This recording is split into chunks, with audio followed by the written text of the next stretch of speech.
नमस्कार मित्रों, फिर से एक बार आपका स्वागत है। शालिग्राम एक प्रकार का जीवाश्म पत्थर है जिसका प्रयोग परमेश्वर के प्रतिनिधि के रूप में भगवान का आह्वान करने के लिए किया जाता है। शालिग्राम आमतौर पर पवित्र नदी की तली या किनारों से एकत्र किया जाता है। शिव भक्त पूजा करने के लिए शिवलिंग के रूप में लगभग गोल या अंडाकार शालिग्राम का उपयोग करते हैं। वैष्णव हिंदू पवित्र नदी गंडकी में पाया जाने वाला एक गोलाकार, आमतौर पर काले रंग के अमोनॉइड जीवाश्म को विष्णु के प्रतिनिधि के रूप में उपयोग करते हैं। शालिग्राम को प्रायः शिला कहा जाता है। शिला शालिग्राम का छोटा नाम है जिसका अर्थ पत्थर होता है। शालिग्राम विष्णु का एक कम प्रसिद्ध नाम है। इस नाम की उत्पत्ति के सबूत नेपाल के एक दूरदराज के गांव से मिलते हैं जहां विष्णु को शालिग्रामम के नाम से भी जाना जाता है। हिंदू धर्म में शालिग्राम को सालग्राम के रूप में जाना जाता है। शालिग्राम का संबंध सालग्राम नामक गांव से भी है जो गंडकी नामक नदी के किनारे पर स्थित है तथा यहां से ये पवित्र पत्थर भी मिलता है।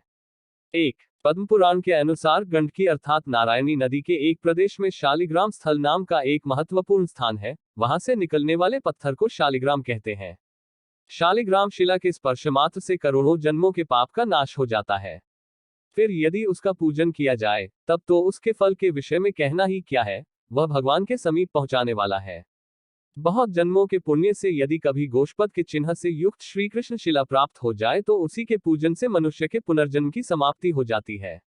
पहले शालिग्राम शिला की परीक्षा करनी चाहिए। यदि वह काली और चिकनी हो तो उत्तम है। यदि उसकी कालिमा कुछ कम हो तो वह मध्यम श्रेणी की मानी गई है, और यदि उसमें दूसरे किसी रंग का सम्मिश्रण हो तो वह मिश्रित फल प्रदान करने वाली होती है।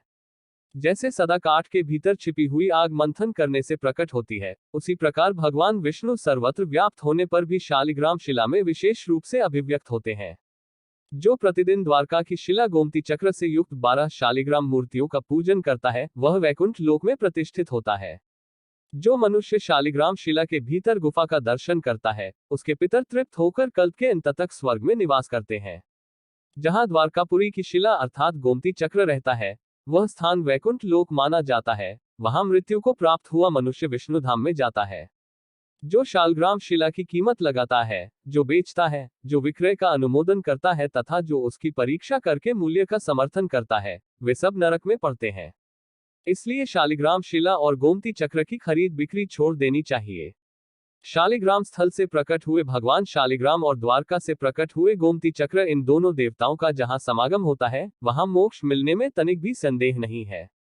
द्वारका से प्रकट हुए गोमती चक्र से युक्त अनेकों चक्रों से चिन्हित तथा चक्रासन शिला के समान आकार वाले भगवान शालिग्राम साक्षात चित्स्वरूप निरंजन परमात्मा ही है। ओंकार रूप तथा नित्यानंद स्वरूप शालिग्राम को नमस्कार है।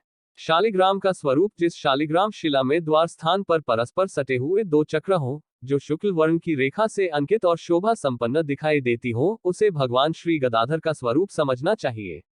संकर्षण मूर्ति में दो सटे हुए चक्र होते हैं, लाल रेखा होती है और उसका पूर्व भाग कुछ मोटा होता है। प्रद्युम्न के स्वरूप में कुछ कुछ पीलापन होता है और उसमें चक्र का चिन्ह सूक्ष्म रहता है। अनिरुद्ध की मूर्ति गोल होती है और उसके भीतरी भाग में गहरा एवं चौड़ा छेद होता है। इसके सिवा वह द्वार भाग में नील वर्ण और 3 रेखाओं से युक्त भी होती है। भगवान नारायण श्याम वर्ण के होते हैं, उनके मध्य भाग में गदा के आकार की रेखा होती है और उनका नाभि कमल बहुत ऊंचा होता है। भगवान नरसिंह की मूर्ति में चक्र का स्थूल चिन्ह रहता है, उनका वर्ण कपिल होता है तथा वे 3 या 5 बिंदुओं से युक्त होते हैं। ब्रह्मचारी के लिए उन्हीं का पूजन विहित है। वे भक्तों की रक्षा करने वाले हैं। जिस शालिग्राम शिला में 2 चक्र के चिन्ह विषम भाव से स्थित हो, 3 लिंग हो तथा 3 रेखाएं दिखाई देती हो, वह वाराह भगवान का स्वरूप है। उसका वर्ण नील तथा आकार स्थूल होता है। भगवान वाराह भी सबकी रक्षा करने वाले हैं। कच्छप की मूर्ति श्याम वर्ण की होती है। उसका आकार पानी की भावर के समान गोल होता है। उसमें यत्र तत्र बिंदुओं के चिन्ह देखे जाते हैं तथा उसका पृष्ठ भाग श्वेत रंग का होता है। श्रीधर की मूर्ति में 5 रेखाएं होती हैं, वनमाली के स्वरूप में गदा का चिन्ह होता है। गोल आकृति, मध्य भाग में चक्र का चिन्ह तथा नीलवर्ण, यह वामन मूर्ति की पहचान है। जिसमें नाना प्रकार की अनेकों मूर्तियों तथा सर्प शरीर के चिन्ह होते हैं, वह भगवान अनंत की प्रतिमा है। दामोदर की मूर्ति स्थूलकाय एवं नीलवर्ण की होती है। उसके मध्य भाग में चक्र का चिन्ह होता है। भगवान दामोदर नील चिन्ह से युक्त होकर संकर्षण के द्वारा जगत की रक्षा करते हैं। जिसका वर्ण लाल है तथा जो लंबी लंबी रेखा, छिद्र, एक चक्र और कमल आदि से युक्त एवं स्थूल है, उस शालिग्राम को ब्रह्मा की मूर्ति समझनी चाहिए। जिसमें बृहत छिद्र, स्थूल चक्र का चिन्ह और कृष्ण वर्ण हो, वह श्री कृष्ण का स्वरूप है। वह बिंदुयुक्त और बिंदु शून्य दोनों ही प्रकार का देखा जाता है। हयग्रीव मूर्ति अंकुश के समान आकार वाली और 5 रेखाओं से युक्त होती है। भगवान वैकुंठ कौस्तुभ मणि धारण किए रहते हैं।